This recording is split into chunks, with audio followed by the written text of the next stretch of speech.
Hi guys, welcome back. MTG Moxman. Um, MTG revealed that he would like to have me talk about some toys.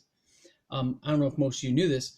Um, there's a whole story behind my toys and my addiction to them. If you think my Magic collection is bad, and you've heard me talk, my toys are far worse than that. Literally, back rooms filled, uh, storage sites filled, and guess what? My parents' fault.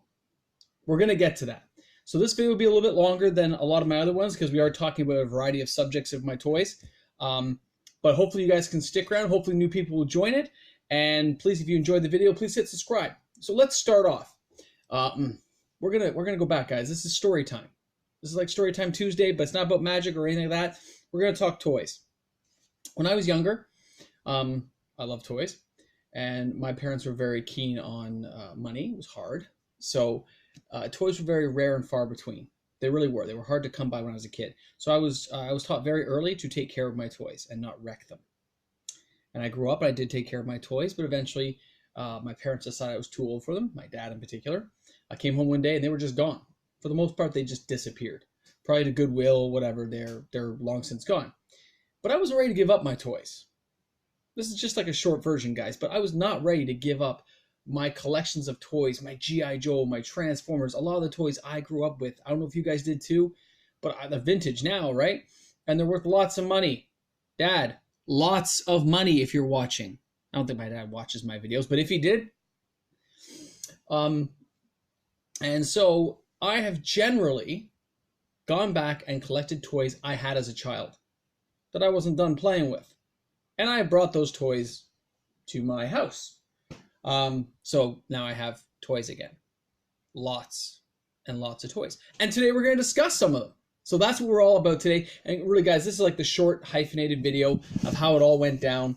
But let's just say I really had to take care of my toys, or I really did lose them literally. They got taken away. They got given away. You don't treat them with respect. You couldn't leave them around the house. You didn't. They went to your bedroom. They were stacked away neatly. And I did all that, and they still got taken away in the end.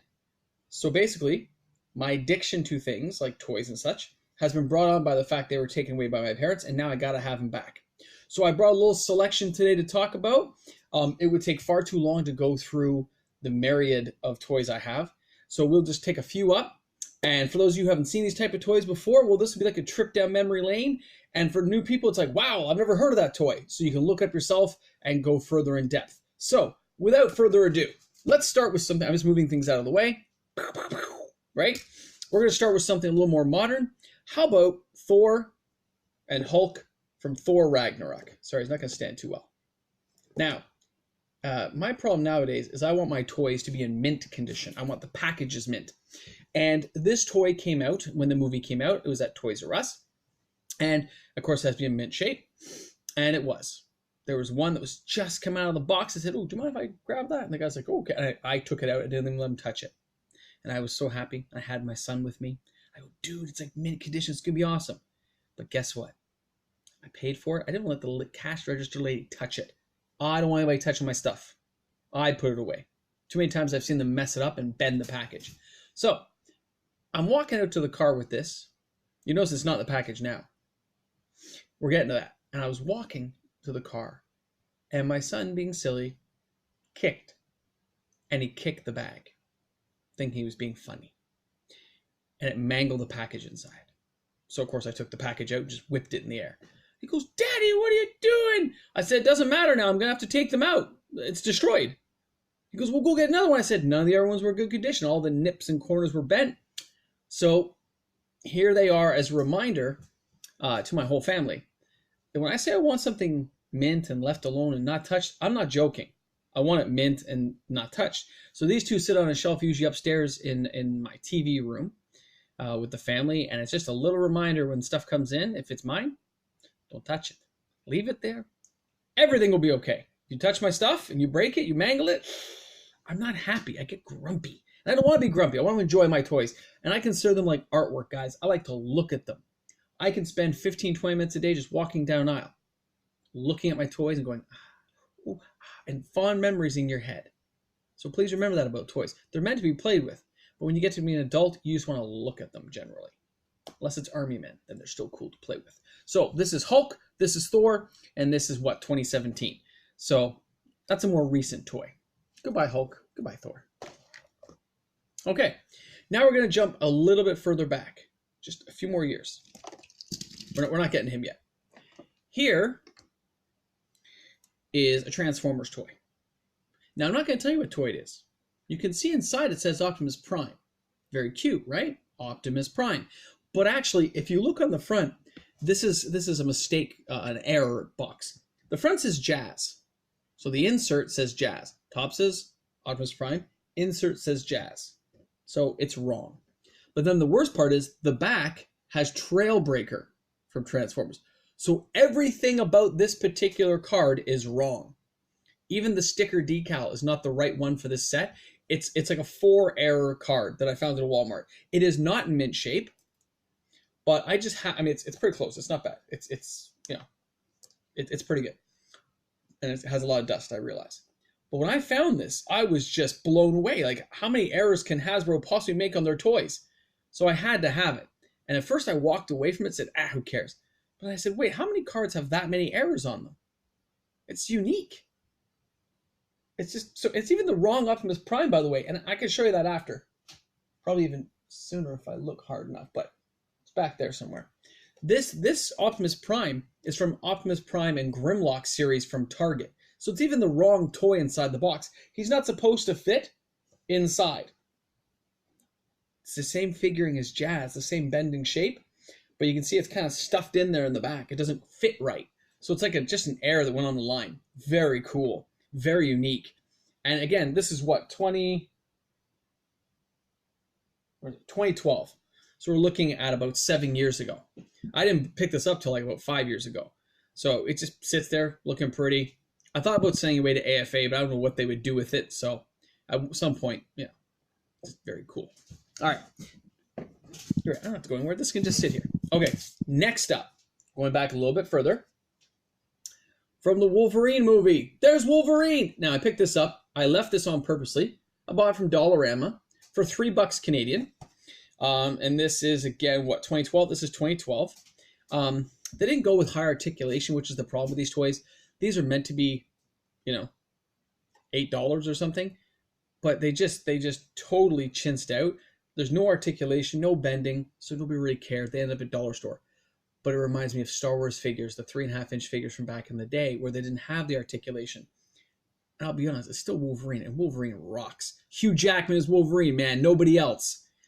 So I picked up as many as I could, because at $3, no matter what, 20 years from now, if it's even $30, look at that profit, right? So I couldn't pass them up. I like looking at them. I have a couple of the sets of each one. I hit multiple Dollaramas. My friends helped me out. That's a lot. It's good, guys. And here it is. Wolverine from 2012. These did not sell well at Toys R Us and stuff for the $8. They just didn't. So they end up being regulated to bins and stuff, and then they get cleared out, and then they end up at places like Dollarama. The thing is, a lot of kids saw these guys. A lot of kids like me, when we get older, we have memories like that, and we go out seeking these things. So instead of them getting destroyed where nobody can enjoy them or getting ripped open like a lot of kids would, I store these away. And 15 years from now, when they're like $8 a piece, which they should be by that point, it's okay to sell it for $10. Sure, I only make a couple of dollars, but some other kid gets to enjoy it. Because with toys, I do expect them to be open eventually. And that's pretty cool. So that's Wolverine 2012. All right, now we're going to go back a little bit older. Here, I'm going to put them up here for you, is the Puzzler. Now, this is the first articulated GoBot that, and by the way, for those of you who are into Transformers and GoBots, Transformers and GoBots came out roughly at the same time. Takara from Japan had earlier versions of them, called Cyclone Men, whatever they were. But they had an earlier version and tons of molds already done. Tonka put these out as kind of like competition. At first they did very well, then they already started coming off. They're basically Transformers, but much simpler to transform, easier. But when Transformers tried to make combiners themselves, guys could make bigger robots, so arms go together and stuff, they had to use these like plates in the back for like Old Guy Devastator, and I guess later on they got Bruticus and stuff correct. But this one was the first one done. It didn't need any supports. little clips and all that on the sides connected this guy together. So every piece, like this car, would transform, and the part is built in, just a little peg.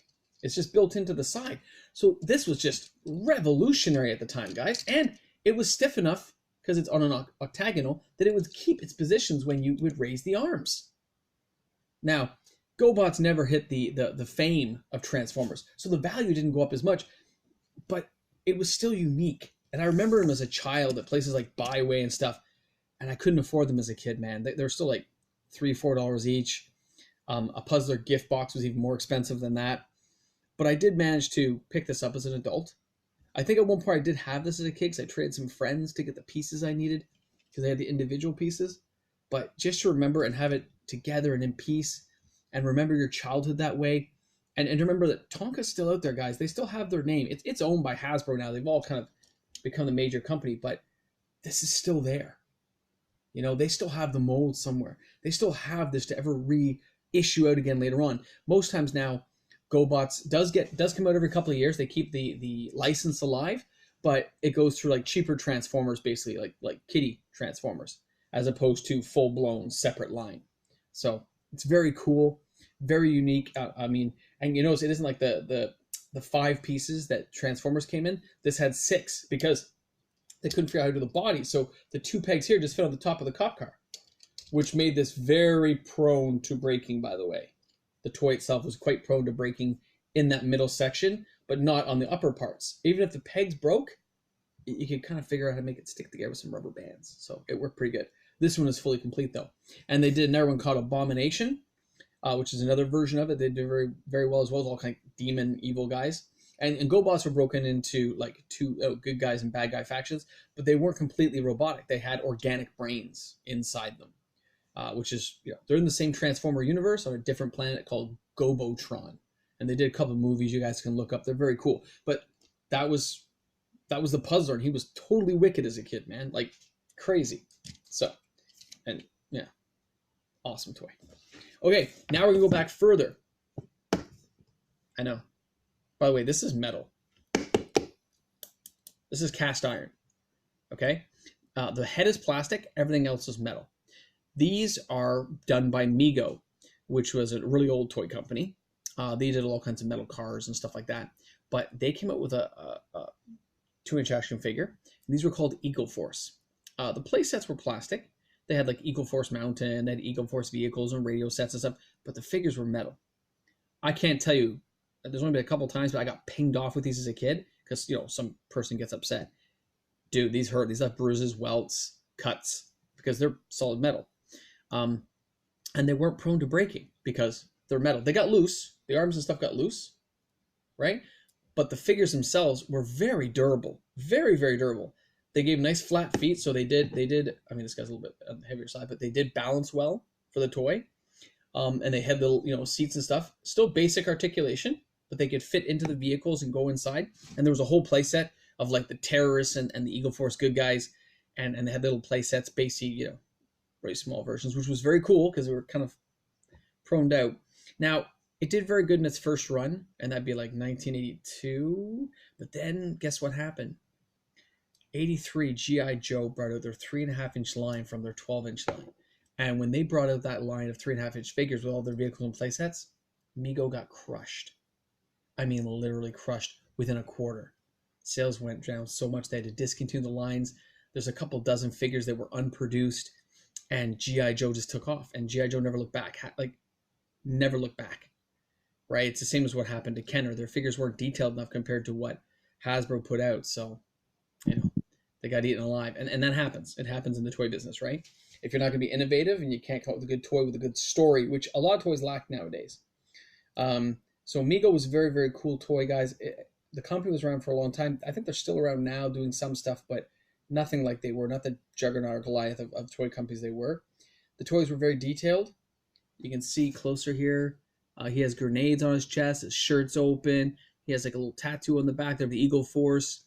Big beard, which this stuff is all painted. That kind of came off, but the outfits, the way they laid on the gold pants and stuff, this stuff held up, man. The weapons were a little bit flimsy, but the action figures really held up, and they were good quality. And I think they were like $3 like everything else, but they just didn't break. So my parents did buy me some of these because like, oh, don't break it, it's made of metal. Don't throw it at your sister. That kind of stuff, right? Very cool. Mego Force. Mego. Eagle Force. You can look them up as well. Eagle Force by Mego. Very cool. All right, last one. Okay, this one here is of a Tiger 1 tank from World War II. These are done by Corgi Toys, great British toy manufacturer. This is old, guys. This toy dates back to 1971. Okay, I don't know where I got it from. I had it since I was a kid, though. The cannon, we used to put a little bit of sand in here. There's a little tip here. You put the sand in. You push in the piece, and when you push down the antenna, it fired in the sand with a little puff of smoke. The treads are all still working and in great shape. No wearing out. Most of these fell apart by that point. Mine is still in great shape. I also have another one of a U.S. tank as well. It's a little more beat up. It had a lot more love because this is the bad guy. It's the Germans. The Americans, the good guy. So of course I was always on the American side, so it kind of got worn out. But they were just so well done, guys, and such great toys and durable. Again, Corgi toys are always solid metal, cast iron metal, steel. They don't break. This one does have screws, but it's also welded together. This did not come apart. Nor did I actually try to take this one apart, unlike a lot of my toys when I was a child. This really held up well. So in terms of toys, this was one of my top rank with my Army Men. I liked Army Men because you could have so many for such a little price. I could have hundreds in my backyard. Some got chewed up by lawnmowers, but you could have so many that, you could do massive battles and stuff, which I still like to do, like, for Lord of the Rings and stuff.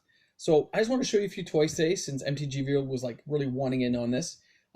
This is just a very small assortment, just a couple of things I just picked out right now. I will do a couple more toy videos if I get enough responses to this video. If enough people watch it, I will, of course, do more. I wasn't sure if this was a real particular interest for people, but I'm happy to do them because I got a lot to say about toys.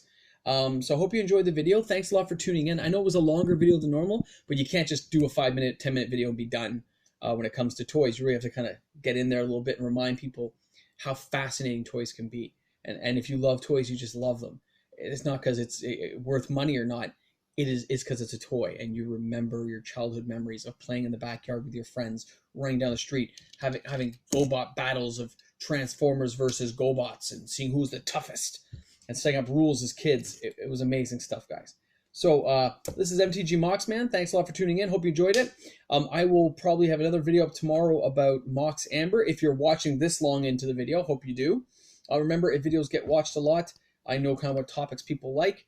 To the new subscribers, please hit the subscribe at the bottom of the channel. I'd love to have more people subscribing to the channel, supporting me, so I know it is okay to do more of the videos of this topic or other topics people would like to hear about. Please put it in the comment section.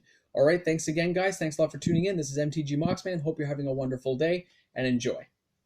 I got to press the button now.